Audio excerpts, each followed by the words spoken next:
ఇంకోటి ఏంటంటే నంది కూడా పెరుగుతూ ఉంటుందండి. యాగంటి బసవయ్య కలియుగాంతం అంతకంతకు పెరిగి రంకేస్తుందని చెప్పారు. ఎప్పుడు వేస్తుంది తెలియదండి, వేసినప్పుడు మాత్రం కలియుగం అంతమైపోద్ది అనమాట.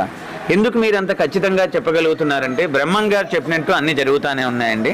ఆయన చెప్పిన దాంట్లో యాగంటి బసవయ్య కూడా ఒకటి ఉందండి. ఇంకోటి ఏంటంటే ఇక్కడ కాకి కానీ గ్రద్ద కానీ శని నవగ్రహాలు ఉండవన్నమాట.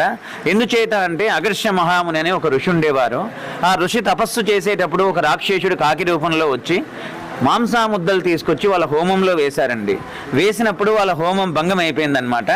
అప్పుడు ఆ ఋషి కోపంతో శాపం ఇచ్చారు. సూర్యచంద్రాలు ఉన్నంత వరకు కాకి గ్రద్ద రాకూడదని శాపం ఇచ్చారండి. అప్పటి నుంచి ఇప్పటి వరకు కూడా రావన్నమాట. పొరపాటున ఒకవేళ వచ్చినా బయటికి వెళ్ళిపోతానే చనిపోతాయండి.